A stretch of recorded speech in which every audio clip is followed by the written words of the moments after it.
किसको धोखे में रखे हुए है, चुनाव आयोग किसको मूर्ख बना रहा है और चुनाव आयोग की कार्यशैली क्या है, किस तरीके से वो इस रिव्यू को कर रहा है।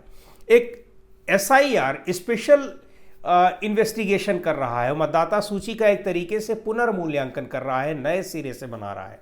लेकिन नए सिरे से वो कैसे बना रहा है? लोगों के पास उसने एक फॉर्म भेजा है।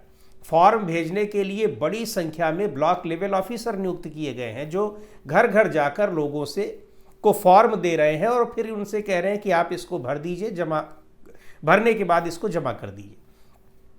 जाहिर सी बात है कि उसमें दो फॉर्म दिए जा रहे हैं कि एक जिस रहेगा कि वो उसको जमा करके देंगे और उनके एक फॉर्म होगा रिसीविंग का, लेकिन दिए जा रहे हैं सिर्फ एक।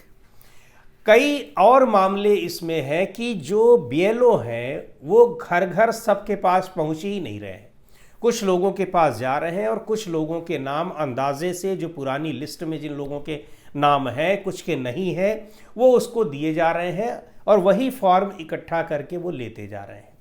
यानी और सिग्नेचर भी कई बार ये जो समझ में आया है, कई बीएलओ से बात हुई है, वो बीएलओ रिमोट एरिया में तमाम गांव में नहीं जा रहे हैं। हालांकि बहुत सारी जगहों पे गए भी हैं, ऐसा नहीं है कि पूरे कहीं जा ही नहीं रहे हैं, लेकिन कई जगहों पर ऐसा देखने में आया है और बहुत बड़ी तादाद में पूरे बिहार में कई इलाकों में कि बीएलओ किस तरीके से लोगों तक पहुंच रहा है। अच्छा, वो करें भी क्या? बीएलओ के साथ दिक्कत यह है कि उनके ऊपर दबाव है कि उनको जल्दी से जल्दी और ज़्यादा से ज़्यादा मतदाताओं तक पहुंचना है, ये संख्या उनको बढ़ानी है।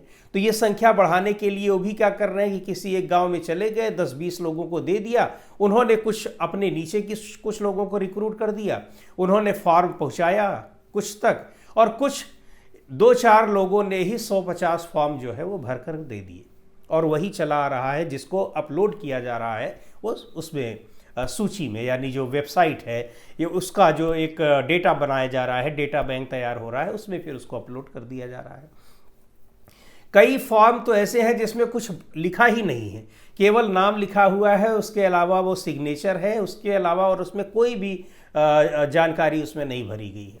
अच्छा, एक बात और, जो चुनाव आयोग ने कहा था कि वो 11 दस्तावेज, तो इस बात को तो उसने पहले ही उसमें हाथ खड़ा कर लिया। जब ये मामला सुप्रीम कोर्ट में गया, उनके इस नए फार्मूले को, नए फरमान को चुनौती दे दी गई, उसके पहले ही चुनाव आयोग ने एक विज्ञापन जारी कर दिया अखबारों में। विज्ञापन के जरिए ये कहा कि किसी दस्तावेज को देने की जरूरत नहीं है, अगर आपके पास है तो आप दे दीजिए, नहीं है तो आप ना दीजिए। यानी पहले जो अड़ा हुआ था उसको उसने अपने नियम से हटा दिया और ये कहा कि आप इसको बाद में भी दे दीजिए।